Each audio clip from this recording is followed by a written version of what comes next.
Good morning, everybody. Rogue Sully here, aka Sean Sullivan, with another video for you on this kind of rainy Tuesday morning. Still beautiful, perfect for today.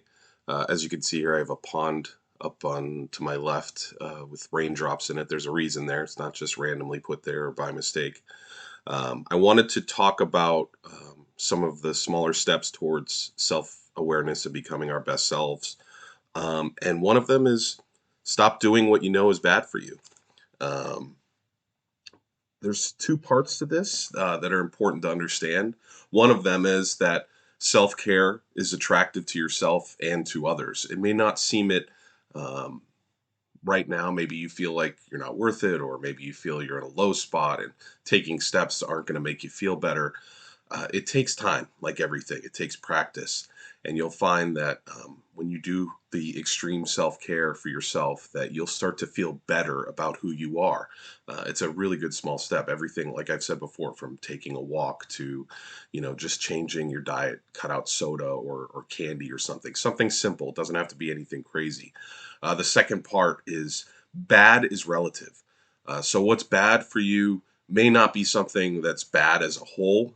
It just may be something that you used to do that has become bad for you now. For instance, I used to drink soda all the time, but now I drink seltzer water to change that because soda doesn't work with my metabolism. I'm 41 years old. The sugar just turns into fat, and it's just not good for me.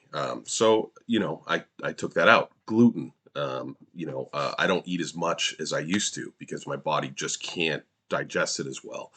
Red meat, I enjoy it sometimes, but I don't eat it all the time for that reason. So these things aren't necessarily completely bad. All the time, but they have become bad for me. So I chose to kind of cut them out. Um, so what you thought was okay before might not be okay now. And that's a harder thing to kind of, dive into, especially when you're starting out. Um, but when you quit doing what's bad for you, you'll start to get sensitive too. Things will, sometimes you'll go through this stage, and the reason this pond is here is you're cutting out these bad things, and like a pond, the raindrops are falling on this pond, and all the muddy water comes up, and so the pond is really muddy, but then it'll settle down. When you're cutting out relationships or bad habits like alcohol or smoking or any of these things, it may seem like, well, everyone else is getting away with it, everyone else is fine, why should I do this? I should be fine too. Because it's long-term effects. We don't realize that in the span of our lifetime, investing in ourselves now affects the future self, and things take time, not always right away. It's a slow process like everything else. There is no quick fix. There is no special pill to make you feel better about yourself. And we have to be careful not to get into that zone, especially when we're making the transition to better ourselves. Excuse me, allergies. Um, that we don't start to look around us and say, well, these people are getting away with stuff.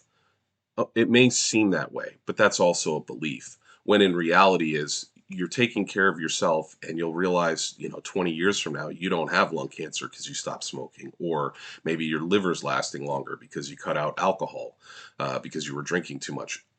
Whatever the bad thing is that you cut out, and just see what happens. Also, keep in line those expectations that you have. Make sure that you're not just doing this self care for other people. Make sure you're doing it for yourself. That having those positive expectations for yourself and intentions are good. And if you're doing it only to please others, it won't keep you driven long enough. So, this one's a lot shorter than most of the videos I put up. It was just a small piece of, you know, self care and how to cut out some of those bad things that we deal with. Have a wonderful week.